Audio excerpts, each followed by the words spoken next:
இன்றைய தினம் நாம் தியானிக்க இருக்கக்கூடிய புதிய ஏற்பாட்டின் புஸ்தகம் அப்போஸ்தலனாகிய பேதுரு எழுதின இரு நிருபங்கள். 1 பேதுரு 2 பேதுரு என்று நமது வேத புஸ்தகத்தில் உண்டு. அந்த 2 நிருபங்களை குறித்து அதனுடைய பின்னணியும் விளக்கத்தை நாம் படிப்பதற்காக இருக்கிறோம். அப்போஸ்தலனாகிய பேதுருவை குறித்து நாம் சுவிசேஷ புஸ்தகங்களிலே சற்று விவரங்கள் அறியலாம்.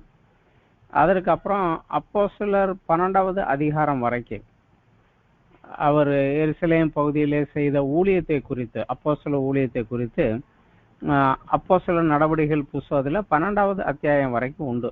அதற்கப்புறம் பவுல் பர்னபா புற இனத்திலிருந்து வந்தவர்களுக்கு விருத்த சேதனம் நியாயப்பிரமாணம் அவசியம் இல்லைங்கிற அந்த ஒரு டிபேட் நடந்த போது அப்ப பேதுரு அங்கே நின்று முதலாக என் மூலமாகத்தான் புறஜாதியிலிருந்து கொர்நேலியு வீட்டுக்கு போய் ஆண்டவர் என்னை அனுப்பினார், நான் போய் சொல்ல போது பரிசுத்தாவில் அபிஷேகித்தார். அவர் ஆண்டவர் அக்செப்ட் பண்ணதுக்கப்புறம் இனிமே நான் ஏன் விருத்த சேதனம் பண்ணணும் சொல்லணும் அப்படிங்கிறத ஒரு இதுக்கு அவரோட தன் மூலம் நடந்த ஊழியத்துக்கு ஒரு சாட்சியாக கொடுத்தார்.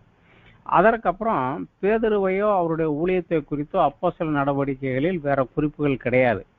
என்றால் அது எழுதப்பட்டது பவுல் என்ன செய்தார் என்பதை ரோமாபுரியில் உள்ளவருக்கு எழுதி கொடுத்தது தான். அதனால அதுக்கப்புறம் உள்ளதெல்லாம் பவுலினுடைய ஊழியங்கள் வரைக்கும் தான் இருக்கும். அதுவும் அவர் ரோமிலே சிறையிருப்பில் இருந்த காலம் வரைக்கும் உள்ளதுதான் இருக்கும். அதுக்கப்புறம் செய்ததும் அதில் இருக்காது. ஆனா சரித்திர குறிப்புகள் இல்லை, அக்காலத்தில் உள்ள சரித்திர ஆசிரியர்களின் குறிப்புகளிலிருந்து பேதுரு அதற்கப்புறம் என்ன செய்தார் அப்படின்னு பார்த்தா, பேதுரு ஆசியா பகுதிகளினா இன்றைக்கு அது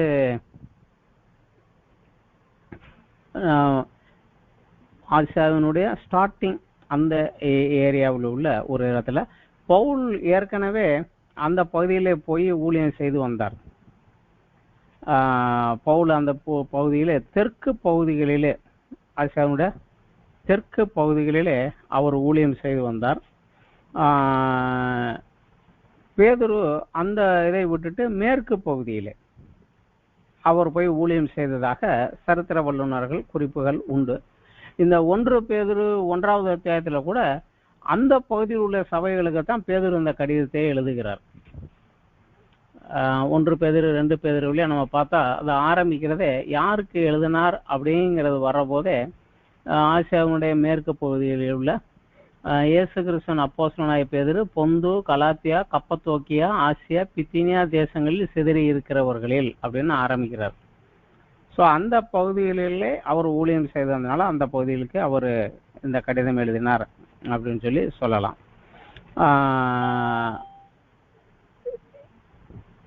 ஏற்கனவே இந்த கடிதம் எழுதுகிற காலங்களிலே இந்த பகுதிகளிலே அவர் சபை ஊழியங்கள் செய்து சபைகள் ஆரம்பித்ததுக்கு பிற்பாடு சரித்திர குறிப்பின்படி பேதுரு தன்னுடைய கடைசி காலம் ரோமாபுரியிலே போய் தங்கியிருந்தார். ரோமிலே தங்கியிருந்தார். மார்க்கு அவருக்கு உடன் ஊழியராக ஊழியம் செய்து கொண்டு வந்தார், அவருக்கு உதவியாளராக. மார்க்கு பேதுருவுடைய சொந்தக்காரர், உறவினர், நெருங்கிய உறவினர். அக்காலகட்டத்தில் தான் அவர் ரோம்ல தங்கியிருக்கிற காலத்துல தான் அந்த மார்க்கு சுவிசேஷம் எழுதப்பட்டது. நம்ம ஏற்கனவே படித்திருக்கிறோம். மார்க்கு சுவிசேஷம் எழுதினவர் மார்க்கு, ஆனா அதை சொன்னவர் பேதுரு. பேதுரு சொல்ல சொல்ல அதை வார்த்தை வடிவிலே கொடுத்தவர் இவர். கடைசி வரைக்கும் பேதுருவனுடைய அவர் சொல்லுவதை அப்படியே கிரேக்க பாஷையில் எடுத்து கொடுத்து சொல்லுபவராகத்தான் மார்க் அங்க அவர் கூட ஊழியம் செய்து வந்தார். எனவே இந்த 1 பேதுரு 2 பேதுரு நிருபங்கள் இரண்டுமே சுமார் கிபி 62 65 அதுக்குள்ளே எழுதியிருக்கலாம். என்றால் மார்க்கு சுவிசேஷம் அதற்கு முன்னதாகவே எழுதப்பட்டு விட்டது. மார்க்கு சுவிசேஷம் எழுதினது கிபி சுமார் 55 60க்குள்ள அந்த காலகட்டத்தில் இருக்கலாம் அப்படின்னு அவங்க ஒரு குத்து மதிப்பாக ஒரு காலகட்டத்தை சொல்றாங்க. அதுக்கு பிற்பாடு தான் எழுதப்பட்டது இது. காரணம் கிபி 64 நீரோ மன்னனுடைய காலத்திலே அந்த ஒரு ரோம் தீப்பற்றி எரிந்ததனுடைய காரணமாக கிறிஸ்தவர்களை குற்றம் சாட்டப்பட்டு ஒரு உபத்திரவம் ஆரம்பமானது. அதை குறித்த எந்த தகவலும் இதுல இல்லை. அதனால இதுக்கு கொஞ்சம் முன்னாடி இந்த புஸ்தகம் எழுதப்பட்டு இருக்கலாம் அப்படிங்கிற மாதிரி ஒரு குறிப்பு எடுத்துக்கிறாங்க. இந்த 64க்கு அப்புறம் கொஞ்சம் உபத்திரவங்களை ஆரம்பித்து கிபி 67ல் பேதுரு நீரோ மன்னனால் கைது செய்யப்பட்டு அவர் மரண தண்டனை அவர் விதிக்கப்பட்டு அவர் சிலுவை மரணம் அவருக்கு நிர்ணயிக்கப்படுகிறது. சரித்திர குறிப்பின்படி கிபி 67ல் அவர் சிலுவையிலே அறையப்பட்டு மரித்தார். ஆனால் அவர் வேண்டுதலின்படி இயேசு கிறிஸ்துவுக்கு சமமாக நானும் சிலுவையிலே மரித்தேன் என்பது அவ்வளவு சரியில்லை, அதனால என்னை தலைகீழாக அறைந்து கொள்ளுங்க அப்படின்னு அவர் கேட்டுக்கொண்டதன் விரைவாக அவரை சிலுவையில் அடித்து விட்டு அந்த சிலுவையை தலைகீழாக ஊன்றி வைத்தார்கள் என்பது சரித்திர குறிப்பு.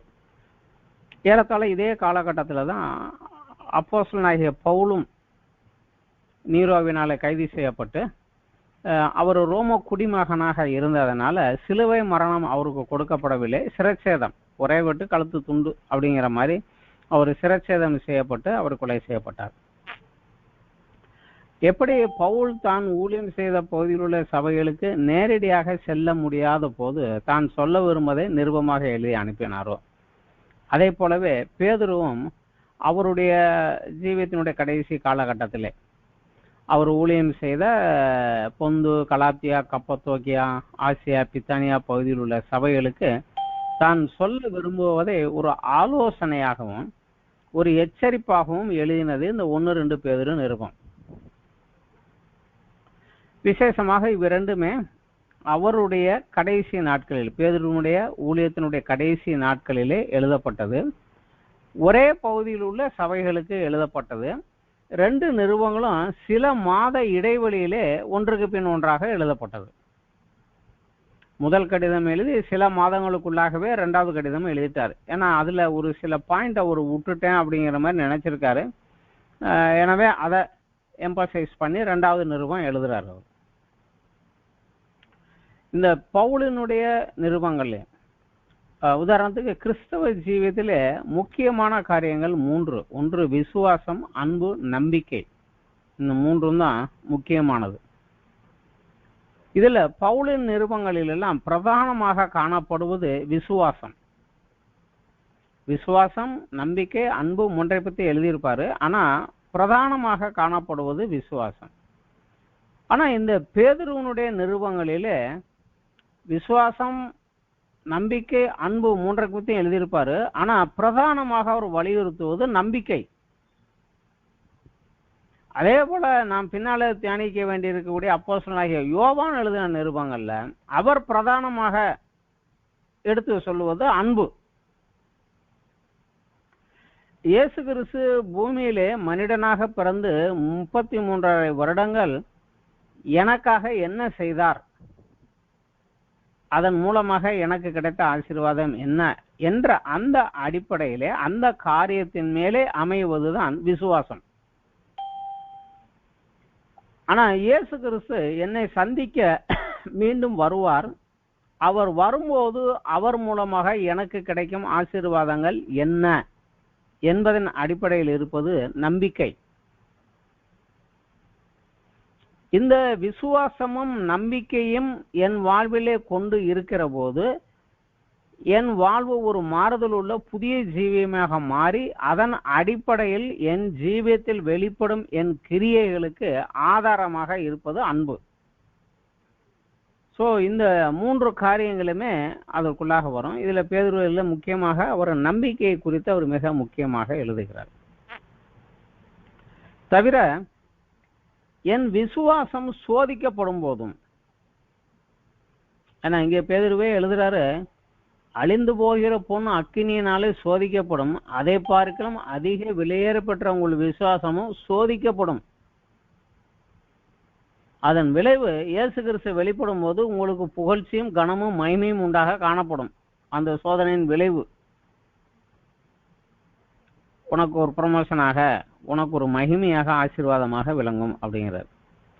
ஸோ இதுல என் விசுவாசம் சோதிக்கப்படும் போதும், என் விசுவாசத்தின் நிமித்தமாக நான் உபத்திரவங்கள் பாடுகளுக்குள்ளாக கடந்து செல்லும் போதும் என் விசுவாசம் நிலைத்து நிற்க எனக்கு தேவையானது என் நம்பிக்கை. இன்றைக்கும் கூட சபைகளிலே அநேகர் பின்வாங்கி போக காரணமாக இருப்பது அவர்களுடைய பலவீனமான நம்பிக்கை. காரணம், கிறிஸ்து வரும்போது எனக்கு என்ன கிடைக்கும், என்னுடைய ஸ்தானம் என்ன, அப்பொழுது நான் என்ன செய்ய வேண்டும், என்னுடைய நிலைமை என்ன என்பதை குறித்த சத்தியங்களை அவர்கள் அதிகமாக அறியாமலே இப்பொழுதே தற்போதைய வாழ்க்கையின் ஆசீர்வாதத்திற்காக, அற்புதங்களுக்காக, சுகத்திற்காக மாத்திரம் அவர் மேல் விசுவாசம் வைத்து வந்தவர்கள் பிரச்சனைகளும் ப்ராப்ளங்களும் வரும்போது பின்வாங்கி போயிடுவாங்க. 1 கொரிந்தியர் 15:19 பவுல் இந்த மாதிரி எழுதுகிறார், இம்மைக்காக மாத்திரம் நான் கிறிஸ்துவின் நம்பிக்கையுள்ளவர்களாய் இருந்தால் எல்லா மனுஷரை பார்க்கலாம் பரிதபிக்கப்படத்தக்கவர்களாய் இருப்போம். இப்பொழுது உள்ள இந்த வாழ்க்கையின் ஆசீர்வாதங்களுக்காக மாத்திரம் நாம் அவரை நம்பி அவரை பின்பற்றி அவர் மேல் விசுவாசம் உள்ளவனாக நான் நடந்து கொண்டால் ஒரு நாளைக்கு நான் பரிதவிக்கப்படத்தக்கவனாக இருப்பேன். மறுமையிலே அவர் வருகிற போது என் நிலை என்ன, நான் யாராக இருப்பேன் என்பதின் மேலே தான் இருக்க வேண்டியது என்னுடைய நம்பிக்கை. அந்த நம்பிக்கை சரியாக இல்லை என்றால் விசுவாசத்திலே நிலைத்து நிற்பது மிகவும் கடினமே. சோ இந்த பேதுரு எழுதின அந்த முதல் நிருபத்திலே நம்பிக்கை குறித்து தான் எழுதுகிறார். மெதுவாக பவுலனுடைய கடிதங்களிலே விசுவாசத்தினாலே ரட்சிக்கப்பட்டீர்கள் அப்படின்னு எழுதுவாரு. ஆனா பேதுரு நிருபத்துல 1வது அத்தியாயத்துல 5வது வசனத்துல அவர் இப்படி எழுதுகிறாரு, கடைசி காலத்தில் வெளிப்பட ஆயத்தமாக்கப்பட்டிருக்கிற ரட்சிப்புக்கு ஏதுவாக விசுவாசத்தை கொண்டு தேவனுடைய பலத்தினாலே காக்கப்பட்டிருக்கிற உங்களுக்கு. சோ ரட்சிப்பு முடிஞ்சு போயிடல, அதனுடைய பினிஷிங் ஸ்டேஜ் கடைசி காலத்துல வெளிப்பட போகுது அப்படிங்கிறாரு. அதே போல 9வது வசனத்தை சொல்றாரு, உங்கள் விசுவாசத்தின் பலனாகிய ஆத்தும ரட்சிப்பை அடைகிறீர்கள் அப்படின்னு தான் அவர் சொல்றாரு. ஸோ அந்த ஒரு சில காரியங்களை இதுல அந்த நம்பிக்கை வரப்போகக்கூடிய ரட்சிப்பு அதை குறித்து தான் இதுல மெயினா எழுதுறாரு. இவருடைய நிருபத்துல 3 காரியங்கள் முதல் 1 பேதுருல முதல் நிருபத்துல 3 காரியங்களை பிரதானமாக எழுதுகிறார். ஒன்னு சால்வேஷன் ரட்சிப்பு, சப்மிஷன் தாழ்மை, 3வது சஃபரிங் உபத்திரவத்தில் என் நடக்கை. இந்த 3 காரியங்களை தான் இந்த முதலாவது நிருபத்தில் அவர் எழுதுறாரு.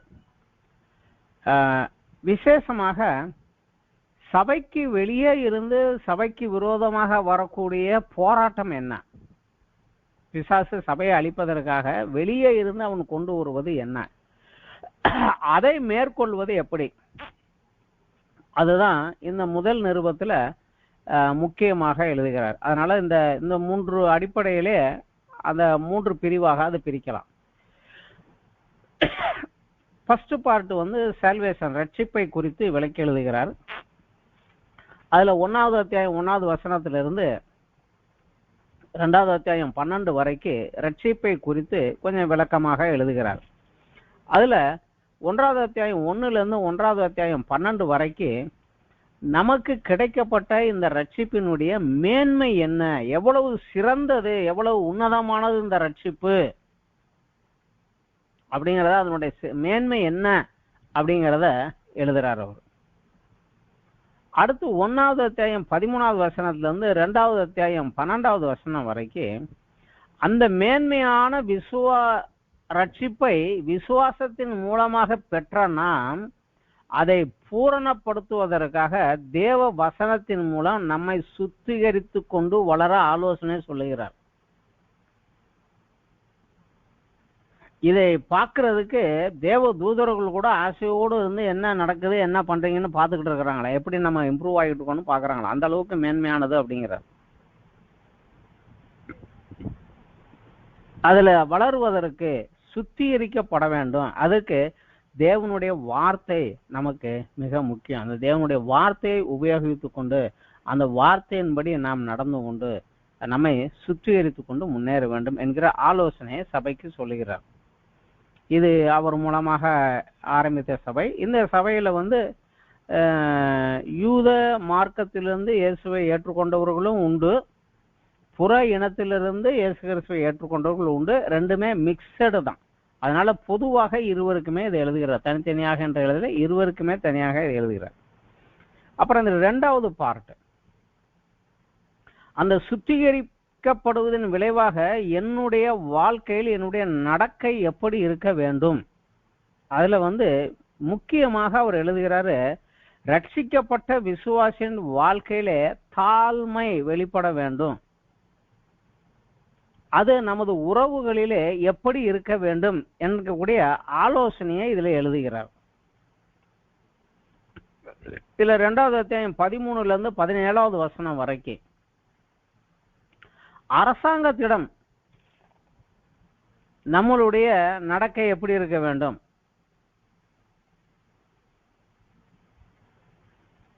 நம்ம மனுஷருடைய கட்டளைகள் யாவற்றுக்கும் கர்த்தரை நிமித்தம் கீழ்ப்படியுங்கள். மேலான அதிகாரம் உள்ள ராஜாவுக்கானாலும் சரி, தீமை செய்கிறவர்கள் ஆக்கனே நன்மை செய்கிறவர்கள் புகழ்ச்சி உண்டாகும்படி அவனால் அனுப்பப்பட்ட அதிகாரிகளுக்கானாலும் சரி கீழ்ப்படியுங்கள். அதுக்குரிய மரியாதை கொடுத்து நடங்க அப்படிங்கிறார். அப்புறம் 2வது அத்தியாயம் 18 25 வசனம் வரைக்கும் வேலை ஸ்தலத்திலே நாம் வேலை பார்க்கக்கூடிய இடத்துல, அது எந்த இடமாக இருந்தாலும் சரி, நம்ம என்ன வேலை பார்க்கிறோமோ அந்த இடத்துல நம்ம எப்படி நடக்க வேண்டும். அதுல நான் கிறிஸ்தவனாக இருப்பதினாலே நான் அநியாயமாக பாடுபட்டால் உபத்திரவங்களை சகித்து கொண்டு செல்வது தேவனுக்கு பிரீதியா இருக்கும் அப்படிங்கிறார். அவருக்கு மகிமையும் கனத்தையும் கொடுக்குங்கிறார். அந்த இடத்துல போய் சண்டை கடையெல்லாம் போட்டுட்டு நிக்காது அப்படிங்கிறார். அதற்கப்புறம் 3வது அத்தியாயம் 1 8 வரைக்கும் அதுக்கு அந்த வேலை ஸ்தலத்துல இருப்பதற்கு எப்படி நம்மளை தாழ்த்த வேண்டும், அரசாங்கத்துக்கு எப்படி நம்மை தாழ்த்தி போக வேண்டும் அப்படிங்கிற விஷயத்துல இயேசு கிறிஸ்துவை உதாரணமாக இங்க எழுதுகிறார். ஏனெனில் கிறிஸ்துவும் உங்களுக்காக பாடுபட்டு நீங்கள் தம்முடைய அடிச்சுவடுகளை தொடர்ந்து வரும்படி உங்களுக்கு மாதிரியை பின்வைத்து விட்டு போனார். அவர் பாவம் செய்யல, அவர் வாயில் வஞ்சனை காணப்படவும் இல்லை, அவருக்கு விரோதமாக நடந்தவங்களை திட்டவும் இல்லை, வையவும் இல்லை. அவர் வையப்படும் போது பதில் வையாமலும், பாடுபடும் போது பயமுறுத்தாமலும், ஏன்னா அவருக்கு நான் யாருன்னு தெரியும், ஒரு வார்த்தை சொன்னாருன்னா போதும் இறங்கி தேவதூதர். ஆனாலும் அவரு அவங்கள பயமுறுத்தாமலும், நியாயமாய் தீர்ப்பு செய்கிறவருக்கு என்னை பார்த்து கொண்டிருக்கிற தேவன் எனக்காக நிற்பார். நான் என் சுய சாமர்த்தியத்தையோ பலத்தையோ கொண்டு நான் உள்ளே இறங்க மாட்டேன் என்று அவருக்கு தன்னை ஒப்பு கொடுத்து தாழ்த்தி ஒப்பு கொடுத்து அவர் தம்மை ஒப்பு கொடுத்து வந்தார். இது போலதான் நீங்க நடக்க வேண்டும் அப்படிங்கிறத அவரை உதாரணமாக வைத்து சொல்லுகிறார். அப்புறம் 3வது அத்தியாயம் 1வது வசனத்திலிருந்து 8வது வசனம் வரைக்கும் குடும்ப உறவிலே, கணவன் மனைவி உறவிலே ஒருவருக்கொருவர் எப்படி தாழ்மை உள்ளவர்களாக நாம் நடக்க வேண்டும் அப்படிங்கறது எழுதுகிறார். அப்புறம் 3வது அத்தியாயம் 9வது வசனத்திலிருந்து 12வது வசனம் வரைக்கும் நம்மளுடைய வெளி உலக வாழ்க்கையை, நம்ம சுற்றி இருக்க சுற்றத்தார் மத்தியிலே, நம்ம இருக்கக்கூடிய ஏரியாவில் இருக்கக்கூடிய ஜனங்கள் மத்தியிலே நம்மளுடைய நடக்கை எப்படி இருக்க வேண்டும் அப்படின்னு எழுதுறார். எழுதித்தான் 12வது வசனம் சொல்றாரு, கர்த்தருடைய கண்கள் நீதிமான்கள் மேல் நோக்கமா இருக்கிறது, அவருடைய செவிகள் அவர்கள் வேண்டுதலுக்கு கவனமா இருக்கிறது.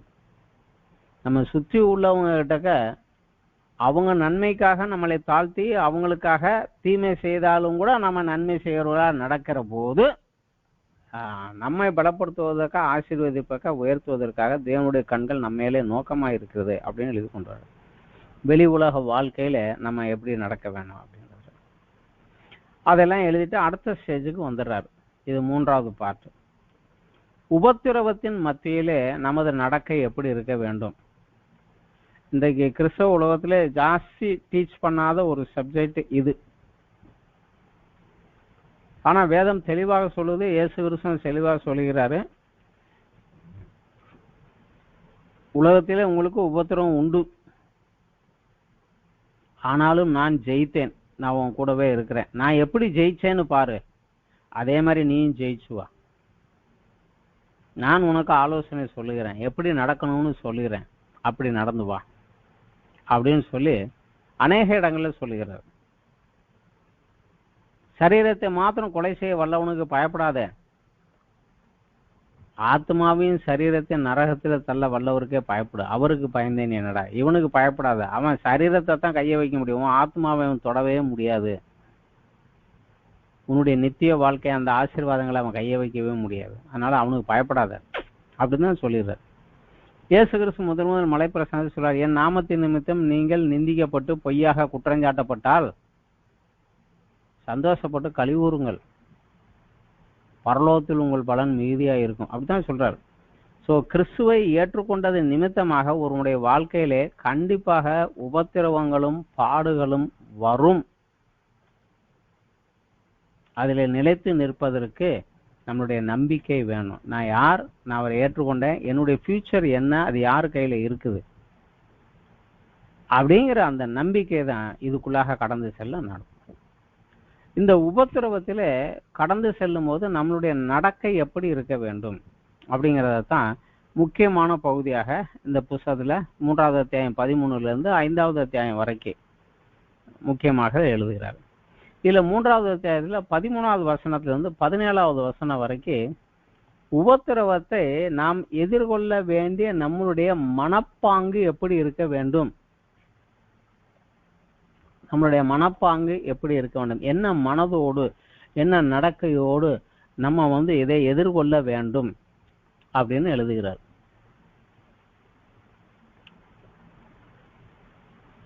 அந்த ஒரு மனது உங்களுக்குள்ள இருக்க வேண்டும் அப்படிங்கிறார். அப்புறம் அதிலே 18வது வசனத்துல இருந்து 3வது அத்தியாயம் 18ல இருந்து 4வது அத்தியாயம் 6வது வசனம் வரைக்கும் உபத்திரவங்கள் வழியாக கடந்து செல்லுகிற போது இயேசு கிறிஸ்து எப்படி நடந்து கொண்டார் அதை உனக்கு மாதிரியாக வைத்து நீயும் அப்படி நடந்து கொள் அப்படிங்கிறார். அவர் உபத்திரவம் பாடுகளுக்குள்ளாக கடந்து சென்றார், முடிவு அவர் மகிமையாக உயர்த்தப்பட்டார். நீ அந்த மகிமையை நோக்கித்தான் போற, ஆனா இந்த உபத்திரவம் பாடுகள் வழியாகத்தான் நீ அங்க போயாகணும். அதனால கிறிஸ்துவை நீ பாரு, அந்த மாதிரியை பார்த்து நீ அதுல இருந்து கத்துக்கொள். அதனாலதான் அவர் நமக்கு சொல்கிறார், அவரை நமக்கு மாதிரியை பின் வைத்து விட்டு போனார். சோ நீ அதுல கரெக்டாக போங்க அப்படிங்கிறார். அப்புறம் 4வது அத்தியாயம் 7வது வசனத்துல இருந்து 19வது வசனம் வரைக்கும் அந்த பாடுகளுக்குள்ளாக கடந்து செல்லும் போது நம்மளுடைய நடக்கை எப்படி இருக்க வேண்டும், நம்மளுடைய நடக்கை எப்படி இருக்க வேண்டும். ஒருவர் மேல் ஒருவர் ஊக்கமாக அன்புள்ளவர்களாயிருங்கள், முறுமுறுப்பு இல்லாமல் இருங்கள். அவனுடைய நடக்கை எப்படி இருக்க வேண்டும் அப்படிங்கிறத எழுதுகிறார். அப்புறம் 5வது அத்தியாயத்துல 1வது வசனத்துல இருந்து 4வது வசனம் வரைக்கும் விசேஷமாக மூப்பர்களுக்கு, 4ல பொதுவாக விசுவாசிகளுக்கு எழுதிட்டாரு. இப்ப 5வது அத்தியாயத்துல 1ல இருந்து 4 வரைக்கும் மூப்பர்களுக்கு, மூப்பர்கள் அப்படின்னு அதுல எழுதியிருக்கிறாங்க. ஆனா அது குறிப்பாக பாஸ்டர்ஸ், சபை மேய்ப்பர்களுக்கு, அவர்களுக்கு எப்படி நடக்க வேண்டும் அப்படிங்கிற ஒரு ஆலோசனை. அதற்கப்புறம் 5ல இருந்து 9 வரைக்கும் இளைஞர்களுக்கு என்று சொல்லி ஆரம்பிக்கிறாரு. ஆனா அது குறிப்பாக சபை விசுவாசிகளுக்கு, அவர்கள் எப்படி நடக்க வேண்டும் அப்படிங்கக்கூடிய ஒரு ஆலோசனை சொல்லிவிட்டு கடைசியில 5வது அத்தியாயம் 10ல இருந்து 14 வரைக்கும் முடிவுரையாக கன்க்ளூஷன் சொல்லி ஒரு வாழ்த்து சொல்லி எழுதி முடிக்கிறார். இது அவர் எழுதின முதல் நிருபம். இது எழுதி சில காலங்களுக்கு பிற்பாடு, சில மாதங்களுக்கு பிற்பாடு 2வது ஒரு நிருபத்தை எழுதி அதே பகுதியில் உள்ள அதே ஜனங்களுக்கு அனுப்புகிறார். 1வது பகுதியிலே அவர்களை பாராட்டி ஒரு ஆலோசனையாக எழுதினார். ஆனால் 2வது கடிதத்துல எச்சரித்து எழுதுகிறார், ஒரு வார்னிங் கொடுத்து எழுதுகிறார். ஜாக்கிரதையா இரு, இல்லைன்னா உன் முடிவு மோசமாகி போய்விடும், ஜாக்கிரதையா இரு என்கிற ஒரு எச்சரிப்போடு எழுதுகிறார் இந்த 2வது கடிதத்தை. இந்த 2வது நிருபத்துல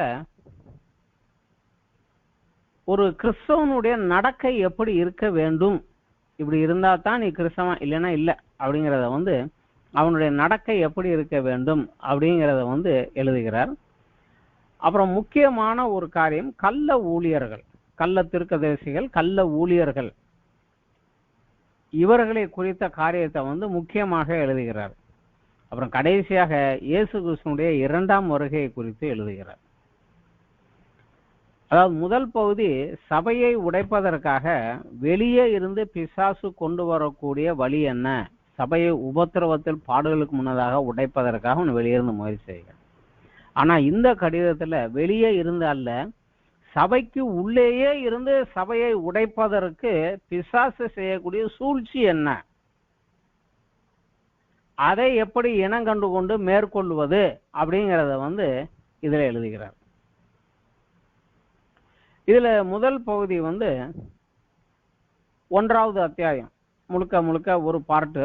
அது வந்து கிறிஸ்தவ ஜீவியத்தின் வளர்ச்சியும் அந்த வளர்ச்சிக்கு ஆதாரமாக எதை கொண்டு வளர வேண்டும் அப்படிங்கிறதையும் எழுதுகிறார்.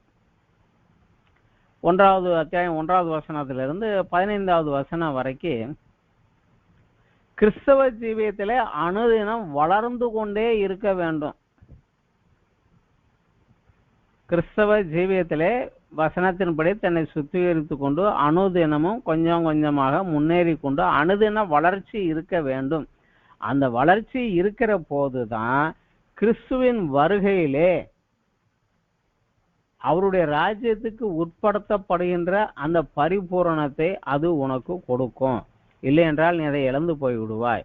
ஏதாவது ஒன் டைம் கேட்டுட்டோம், ஒன் டைம் முடிச்சிட்டோங்கிறது கிடையாது. It's a starting process. இது வளர வேண்டிய, அனுதினமும் வளர வேண்டிய ஒரு வாழ்க்கை அப்படிங்கிறத வந்து 1வது வசனத்திலிருந்து 15வது வசனம் வரைக்கும் சொல்லி அதுல எப்படி வளரணும் அப்படின்னு சொல்லுகிறார். 5, 6, 7 வசனங்களில வந்து அவர் எழுதுகிறார், நீங்க ஜாக்கிரதை உள்ளவராக விசுவாசத்தோடு தைரியத்தையும், தைரியத்தோடு ஞானத்தையும், ஞானத்தோடு இச்சை அடக்கத்தையும், இச்சை அடக்கத்தோடு பொறுமையையும், பொறுமையோடு தேவ பக்தியையும், தேவ பக்தியோடு சகோதர சிநேகத்தையும், சகோதர சிநேகத்தோடு அன்பையும் கூட்டி வழங்குங்கள். அப்படியே வளர்ந்துகிட்டே நீங்க வாங்க, வளர்ந்து கொண்டே வாங்க அப்படின்னு சொல்லி எழுதுகிறார். அப்புறம் இதற்கு ஆதாரமாக இருப்பது என்ன அப்படிங்கறத தான் சொல்லுகிறார். 1வது அத்தியாயம் 16வது வசனத்திலிருந்து 21வது வசனம் வரைக்கும் எழுதுகிறாரு. கிறிஸ்துவின் மேல் உள்ள உங்கள் விசுவாசம் தான் ஆதாரம். ஆனா இந்த கிறிஸ்து உங்களுக்காக என்ன செய்தார் என்பதெல்லாம் ஏதோ ஒரு இதிகாசமோ ஒரு புராணமோ இல்லை ஏதோ ஒரு கதையோ எங்கேயோ சொன்ன ஒரு காரியமோ அல்ல. இது உண்மை சம்பவம். என் வாழ்க்கையில நான் தான் இதுக்கு ஐ விட்னஸ். அவர் வாழ்க்கையில் நடந்த இன்னென்ன காரியங்கள் நடந்த போதெல்லாம் நான் அங்க இருந்தேன், நான் என் காதால கேட்டேன் அப்படிங்கிறத ஆதாரபூர்வமாக விளக்குகிறார். அதுலதான் சொல்றாரு 16வது வசனத்துல, நாங்கள் தந்திரமான கட்டுக்கதைகளை பின்பற்றினவர்கள் அல்ல, அவருடைய மகத்துவத்தை கண்ணார கண்டவர்களாலே நம்முடைய கர்த்தராகிய இயேசு கிறிஸ்துவின் வல்லமையும் வருகையும் உங்களுக்கு அறிவித்தோம். முக்கியமா இவர் என்னுடைய நேசகுமாரன், இவரிடத்தில் பிரியமாய் இருக்கிறேன் என்று சொல்லுகிற சத்தம் உன்னதமான மகிமையிலிருந்து அவருக்கு உண்டாகி பிதாவாகிய தேவனால் அவர் கனத்தையும் மகிமையும் பெற்ற போது அவரோட கூட நாங்கள் பரிசுத்த பர்வதத்தில் இருக்கையிலே வானத்திலிருந்து பிறந்த அந்த சத்தத்தை கேட்டோம். இயேசு மறுரூபமாக போகிற போது அந்த மலையின் மேலுக்கு 3 பேர் தான் கூட்டிட்டு போனார். பேதுரு, யாக்கோபு, யோவான் 3 பேர் தான் கூட்டிட்டு போனார். அதுதான் அவர் சொல்லுகிறாரு. அவர் மறுரூபமாகி அப்பொழுது தேவன் அங்கிருந்து ஒரு வார்த்தையை சொல்லுகிற போது மோசேயும் எலியாவும் அவரோட பேசிக்கிட்டு இருந்தாங்க, நாங்க பார்த்தோம். வானத்திலிருந்து தேவன் அவரை குறித்து ஒரு சாட்சி கொடுத்தார், நாங்க கேட்டோம். சோ என் காதால தேவன் சொன்னதை கேட்டேன், என் கண்ணார அவருடைய மகிமையும் கனத்தையும் நான் பார்த்தேன். ஐ ஆம் த ஐ விட்னஸ் அப்படிங்கிறார். சோ இது ஏதோ ஒரு புராண கதையோ ஒரு இதிகாச கதையோ அதுல வரக்கூடிய கட்டுக்கதையோ அல்ல, இது உண்மை, ஆதாரபூர்வமான உண்மை. அது மாத்திரமல்ல, அதிக உறுதியான தீர்க்க தரிசன வசனங்களும் நமக்கு வேதத்திலே உண்டு.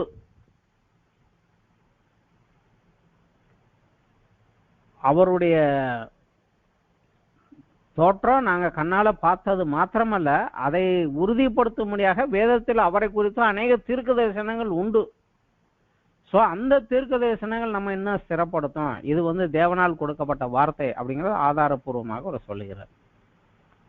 இந்த புஸ்தகத்துல ஒரு முக்கியமாக அவர் பாயிண்டாக எழுதுவது 2வது பார்ட்டு கள்ள தீர்க்கதரிசிகள். கள்ள தீர்க்கதரிசிகள் ஜனங்களுக்குள்ளே இருந்தாங்க, உங்களுக்குள்ளேயும் கள்ள போதவர்கள் இருப்பார்கள். அந்த 2வது அத்தியாயத்துல 1லிருந்து 3வது வசனம் வரைக்கும் கள்ள தீர்க்கதரிசிகள், கள்ள ஊழியர்கள், இவர்கள் மூலமாக வரக்கூடிய ஆபத்து என்ன, சத்திய மார்க்கம் அவர்களால் தூசிக்கப்படும், தாங்கள் கிரயத்து கொண்ட ஆண்டவரை மறுதலித்து தீவிரமான அழிவை வரவழைத்துக் கொள்வார்கள்,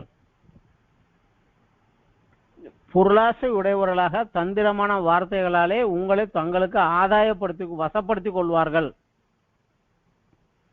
இதெல்லாம் உங்களுக்கு வரக்கூடிய இருங்க அப்படிங்கிறார்.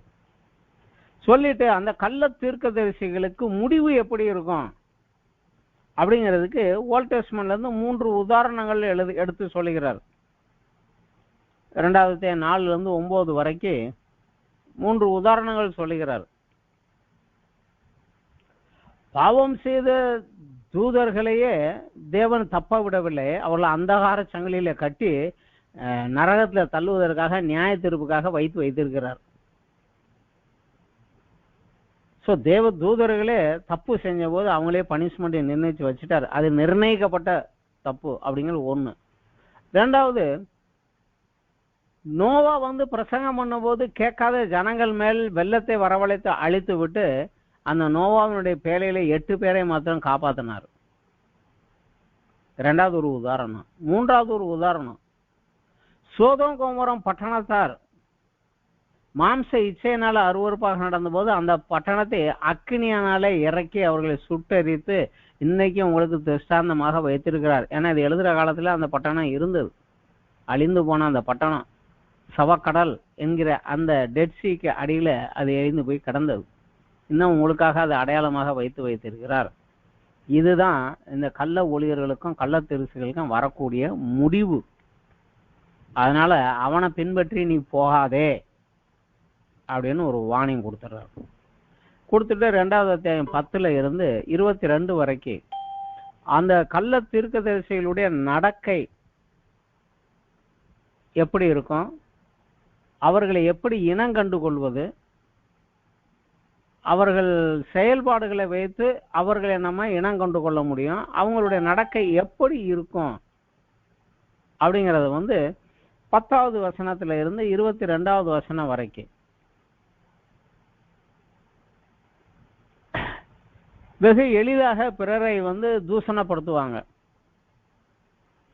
பிறரை தூஷிக்கவோ திட்டுவதற்கோ சபிப்பதற்கோ கிறிஸ்தவர்களுக்கு அதிகாரம் கிடையாது. பதில் செய்வதும் பழி வாங்குவதும் எனக்குரியது அப்படின்றார் கர்த்தர். அங்க போய் செய்யவோ திட்டுவதற்கோ எதற்கோ நமக்கு அனுமதி கிடையாது. ஆனா அவங்க எளிதாக எல்லாரையும் பிடிச்சு திட்டுவாங்க. ஜாக்கிரதையா இரு அப்படிங்கிறாங்க. விபச்சாரத்தால் மயக்கத்தால் நிறைந்தவளாகிய பாவத்தை விட்டு ஓயாத கண்களை உடையவர்களாக இருப்பார்கள். பிழையாமை போல பொருளாசைக்காக பிறரை காட்டி கொடுக்கக்கூடிய காரியத்தில் இறங்குவாங்க. சோ இதுல எல்லாம் நீ ரொம்ப ஜாக்கிரதையா இரு. இதுல இருந்து நீ தப்பிக்கப்பட வேண்டுமென்றால் நீ ஜாக்கிரதையா இரு. நீ அதுக்குள்ள மாட்டிக்கிட்டேன்னா உன் முன் நிலைமையை காட்டிலும் பின் நிலைமை 7 மடங்கு மோசமாகி போயிடும். ஜாக்கிரதையா இரு அப்படின்னு அவங்களுக்கு ஒரு ஆலோசனை எச்சரிக்கை கொடுக்கிறார். இதனுடைய 3வது பகுதி முக்கியமான பகுதி. இதுல எல்லாம் மாட்டிக்க கூடாது. கிறிஸ்தவ ஜீவியத்தில் வளர வேண்டும் என்றால் என் நம்பிக்கை எங்கே இருக்க வேண்டும்? கிறிஸ்துவனுடைய 2ஆம் வருகையின் மேலே. அவர் வருவேன்னு சொல்லியிருக்கார். எப்போ வருவார் தெரியாது. இன்னைக்கு கூட வரலாம், நாளை காலையில் கூட வரலாம். அவர் இன்னைக்கு வந்தா நான் போக ஆயத்தமா அவரோடு நான் ஆயத்தமா இருக்கிறேனா? அதுல உங்க இருக்கணும். அவர் வருவார் என்பதற்கு அடையாளம் என்ன அப்படின்னா, அந்த அடையாளத்தை சொல்றாரு. கடைசி காலத்துல சில பரியாசக்காரர்கள் அவர்கள் சுய இச்சையின்படியே நடப்பாங்க. அவர் வருவார்னு சொன்ன வாக்குத்தத்தை எங்கப்பா, முன்ன நடந்தது மாதிரியே தான் இப்ப நடந்துகிட்டே போகுது, இது சும்மா அதான் வருவாருங்கிறதெல்லாம் இல்லை அப்படின்னு சொல்லுவாங்க. ஜாக்கிரதையா இருங்க. பரியாசக்காரர்கள் அநேகர் தோன்றுவாங்க, இதை கேலி பண்ணுவாங்க. ஜாக்கிரதையா அப்படின்னு சொல்லிட்டு அவர் வருகை நிச்சயம், அவரோட வருகை நிச்சயம். வருவேன்னு சொல்லியிருக்காரு, கண்டிப்பாக வருவார் நிச்சயம். அவர் வரும்போது நடைபெறக்கூடிய நிகழ்ச்சி எப்படி இருக்கும், அவர் எப்படி இருக்க வேண்டும், ஏன் அவர் வருகை தாமதிக்கிறது என்றால், இன்னும் ஒரு சிலர் ஆண்டவரை ஏற்றுக்கொண்டவர்கள் இன்னும் அந்த சரியான நம்பிக்கைக்குள்ள வளரணும், அவங்களும் உள்ள வந்துடட்டுமே என்ற பொறுமையோடு அவர் காத்து இருக்கிறார். அதனால அதை நீங்க அலட்சியப்படுத்திடாதீங்க அப்படிங்கிறாரு. அவருடைய வருகை எப்படி இருக்கும், எதிர்பாராத நேரத்துல இருக்கும். அப்போது வானங்கள் எல்லாம் மடமடவென்று அகன்று போகுங்கள், பூதங்கள் எல்லாம் வெந்து உருகி போகும், பூமி அதனுடைய கிரியையும் எரிந்து அழிந்து போகும். இதெல்லாம் இப்படி இருக்கிறனால நீ எப்படி இருக்கணும், ஜாக்கிரதையா இருக்கணும். அது மாத்திரமல்ல, தேவனுடைய நாள் சீக்கிரமாய் வரும்படிக்கு மிகுந்த ஆவலோடு காத்திருங்கள். ஏனென்றால் அவருடைய வாக்கு தத்துவத்தின்படி நீதி வாசமாயிருக்கும் புதிய வானமும் புதிய பூமியும் உண்டாகும். இப்ப நமக்கே தெரியும், நம்ம பூமியில சுத்தி எங்க பார்த்தாலும் கரப்ஷன் தான், எதுல பார்த்தாலும் கரப்ஷன் தான், எதுவுமே சரி கிடையாது. ஆனா அந்த புதிய வானம் புதிய பூமியிலே நீதி வாசமா இருக்கக்கூடிய அந்த இடத்துல நான் போய் வளரணும். அதற்காக என்னை தெரிந்து கொண்டு இருக்கிறார், அங்க நான் போகணும், அதற்கு தகுதியா இருக்கணும். அது எப்ப சீக்கிரம் வரும் என்று ஆவலோடு காத்திருங்கள். அதை எதிர்பார்த்து காத்திருங்கள், ஜெபம் பண்ணுங்க. இயேசு கிறிஸ்துவும் அவருடைய ஜெபத்துல 2வது லைன் எதிர்த்தான் கொடுத்தார், உம்முடைய ராஜ்யம் வருவதாக அப்படின்னு ஜெபம் பண்ணுங்க அப்படிங்கிற. ஏகப்பட்ட காரியங்களுக்கு நம்ம ஜெபம் பண்றோம், சீக்கிரம் வாரும் ஆண்டவரே, சீக்கிரம் வாரும் ஆண்டவரே. அதற்காக ஜெபம் பண்ணுங்க, அவளோடு காத்திருங்கள் அப்படின்னு சொல்லி எழுதுகிறார். அவர்கள் வருவதற்காக அவளோடு எதிர்பார்த்து காத்திருங்கள். இந்த வேத வசனத்தை புரட்டுறவங்க கிட்டக்க அந்த கள்ள ஊழியர்களை மாட்டிட்டு இழுப்புண்டு போயிடாதீங்க. உங்க உறுதியிலிருந்து விலகி விடாதபடி எச்சரிக்கையா இருங்க. இயேசு கிறிஸ்துவின் கிருபையிலும் அவரை அறிகிற அறிவிலும் வளருங்கள். அவரை அறிகிற அறிவுனா இட்ஸ் நாட் மூளை அறிவு அல்ல. எப்படி என் நண்பனே நான் என் அனுபவத்தில் என் உறவிலே நான் அவங்க கூட பேசி அவன் என் கூட பேசி அவங்க சொன்னபடி நடந்து எனக்கு இப்படி அந்த அனுபவ அடிப்படையில் அவனை நான் எவ்வளவாக அறிந்திருக்கிறோனோ அதே போல கிறிஸ்துவுக்கும் எனக்கும் உள்ள அறிவு என்னுடைய அனுபவ வாழ்க்கை சார்ந்ததாக இருக்க வேண்டும். புஸ்தகத்துல படிச்சது அறிவு மட்டும் எனக்கு பத்தாது. பர்சனல் ரிலேஷன்ஷிப் என்கவுண்டர்ல அவருக்கும் எனக்கும் உள்ள உறவுகளில நாங்கள் எவ்வளவாக வளர்ந்திருக்கிறோம், அவர் என்னை குறித்து எப்படி வைத்திருக்கிறார், நான் அவர் அந்த அறிவிலே வளர வேண்டும். இதுல நீங்க வளர்ந்து கொண்டே வந்தீங்கன்னா உங்களுக்கு நன்றாக இருக்கும் அப்படின்னு சொல்லி எழுதி முடிக்கிறார். இது கடைசி காலத்தில் உள்ள நமக்கு இது கொஞ்சம் இப்போ உள்ள டைமுக்கு எழுதுனது போலதான் இந்த 1வது நிருபமும் 2வது நிருபமும் இருக்கு. ஒன்று வெளியே இருந்து வரக்கூடிய பாடுகள் உத்தரவுகள், அதன் மத்தியிலே நாம் எப்படி நடக்க வேணும். 2வது சபைக்கு உள்ளே இருந்து வருவது. முதல் காரியம் கூட ஒரு பக்கம் நடந்து போகுது, ஆனா அந்த 2வது இதில் கொடுக்கப்பட்ட சபைக்கு உள்ளே இருந்து கள்ள உபதேசங்கள் எல்லாம் கள்ள சத்தியங்களினாலும் ஜனங்களை குழப்பி கவுத்தக்கூடியது மிக மிக அதிகமாக இந்நாட்டிலே நடந்து கொண்டு வருகிறது. இதை நாம் இனம் கொண்டு ஜாக்கிரதையாக நம்ம வாழ அழைக்கப்பட்டிருக்கிறோம். ஸோ இந்த 1-2 நிருபங்கள் வாசிப்பது அன்றைக்கு இருந்தவர்களுக்கு பிரயோஜனமாக இருந்ததா அப்படின்னா இருந்தது. ஏனென்றால் இது எழுதப்பட்ட ஒரு 2-3 வருஷத்துக்குள்ளேயே கிறிஸ்தவ மதம் தேச விரோதமான மதம் என்று சொல்லப்பட்டு கிறிஸ்தவர்களை ஆங்காங்கே பிடித்து இரத்த சாட்சியாக மறியக்கூடிய காரியங்கள் ரோமிலே ஆரம்பித்து ரோமா சாம்ராஜ்யம் முழுவதும் அப்படியே பரவி கொண்டே வந்தது. அந்த காலகட்டத்திலே இந்த கடிதம் அன்று வாசித்தவர்களுக்கு மரணம் வந்தாலும் சரி என் விசுவாசத்தை என் நம்பிக்கையை நான் விடமாட்டேன் என்று உறுதியாக நிற்பதற்கு அவர்களுக்கு உதவியாக இருந்தது.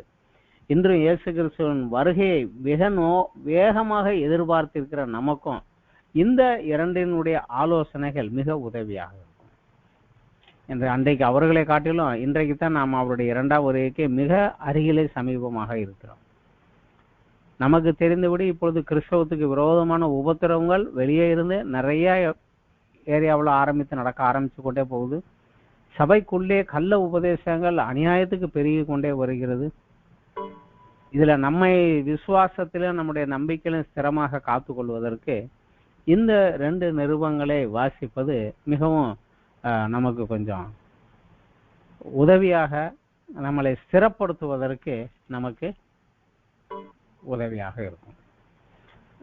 இத்தோடு இந்த வாரத்தினுடைய இந்த நிருபங்களை குறித்த 1 பேதுரு 2 பேதுரு வேத பாட வகுப்பு முடிவடைந்தது. அடுத்த வாரத்தில் நாம யோவான் எழுதின முதலாம் நிருபம் அதை குறித்து படிக்கலாம்.